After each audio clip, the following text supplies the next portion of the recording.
problem is the monopoly game, which is controlled by the Federal Reserve, the private bank, which is actually controlled out of London, is manipulating all the dollars to put them out, put more and more people into debt. So the illusion of equity they have in real estate is coming apart.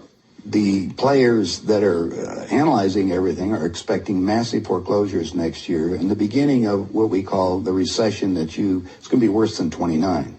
It's your house that you're living in. You think you own it. You don't. Right. You have contractual right to transfer the airspace, subject to you paying taxes to the state. Right.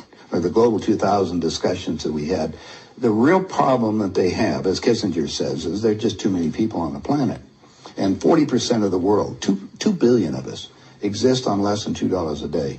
The summary of the Global 2000 report I put up on my website, nohoax.com. Right. But if you look at it, it makes sense to get rid of people. So what they said, they're going to make godlike decisions on who lives and who dies.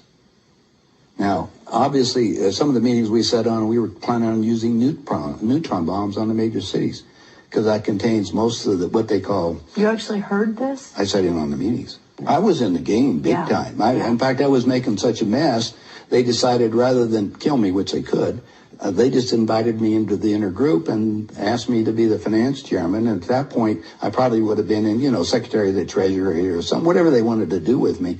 What I was doing prior to that, so, making it right, I would volunteer to become a president of a company. And I'd go in and liquidate it. And we get rid of the expendable containers. That was my job. Expendable containers meaning human beings? That's right. Yeah, it's amazing. That's that was inside vernacular, wasn't it? Yeah. Oh, well, that's what we used at that time. I mean, it went from there to useless eaters today. So you're happy with it. You're a human resource. So, which, all you are is part of the commodity. Even in the business sense, you look at it, you have a cost. Labor. What is labor? Yeah. Human resource. Right. When you're going to put together some kind of product. Well, the inside of the game, when we started to use neutron bombs, today they figure that biologicals are much cheaper. Mm-hmm. They're still planning on, the plan is to get a war started in the Middle East. And they're still planning on using a neutron bomb or one of the bombs that they've got developed on Israel. Mm-hmm. And that's to begin World War III, which is all on the cards. And it's going to happen. They even put a monument up for this whole program. It's called the Georgia Guidestones. Mm-hmm.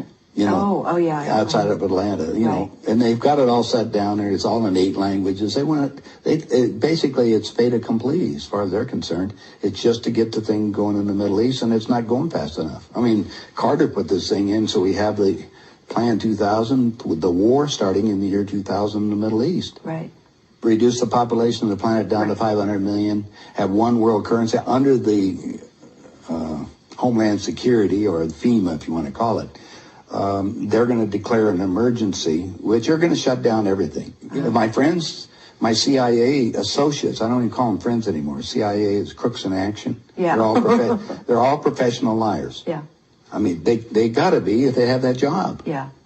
So you have to look at what they're doing. Anyway, they're so concerned, they're leaving the country too. Most of them are going to Latin America.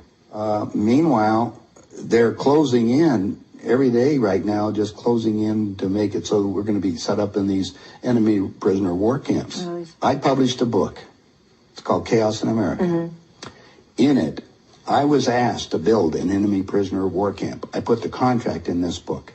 So you can read it for yourself. This is in downtown Las Vegas, right on the railroad tracks. It says enemy prisoner war camp. They're all on top.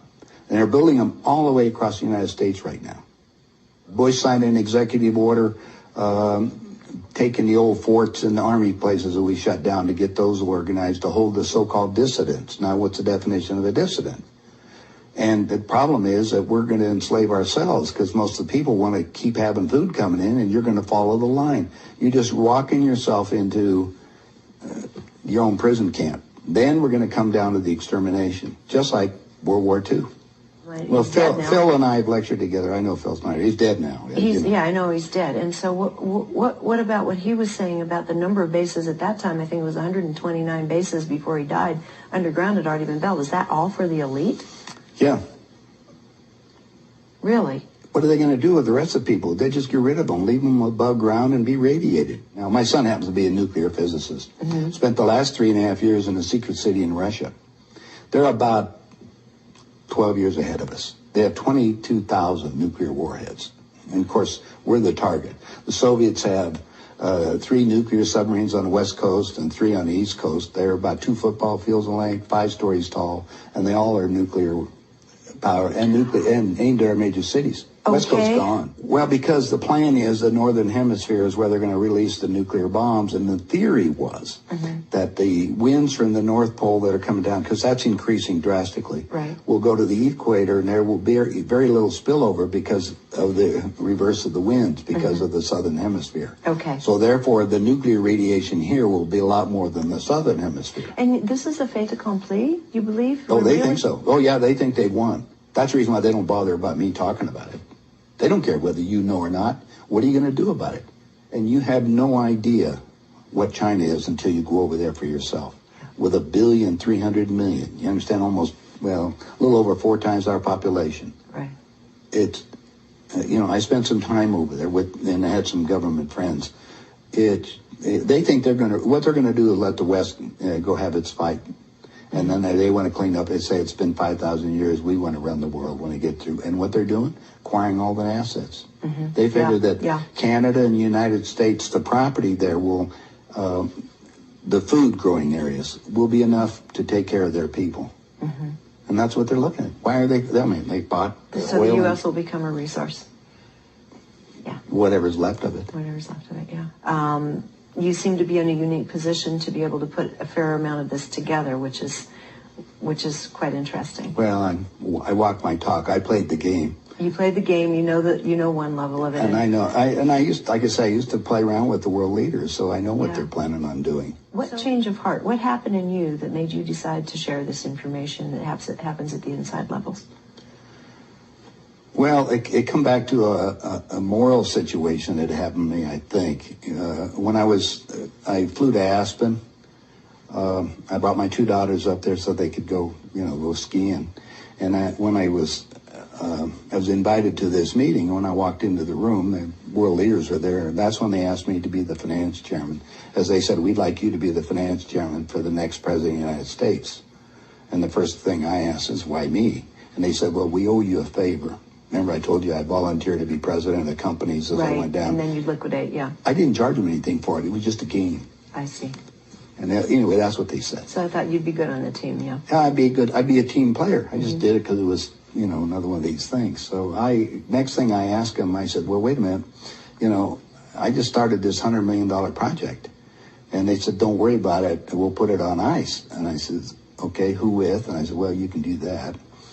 Then I said the next thing was, who is going to be the next president? Now, this is 2 years before he became president. Right. They said Jimmy Carter. And I said, Jimmy who? And they said, well, he's the Democratic governor of Georgia. And I said, I've been voting Republican. And Paul Volcker said, son, don't worry about it. We control them both. Yeah.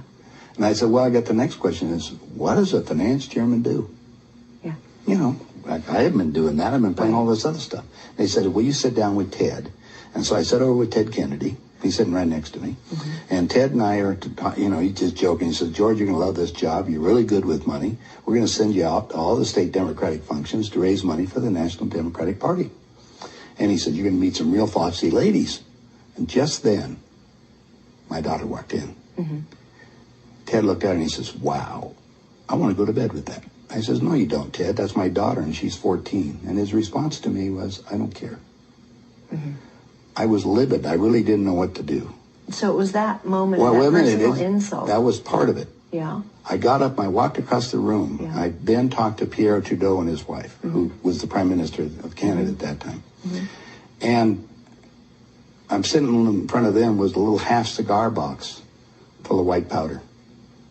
And then I'm looking around the rest of the room. I said, my God, something hit me at that point. If the world leaders have to resort to this, I don't think I want to be part of this thing. I mean, even to the dark.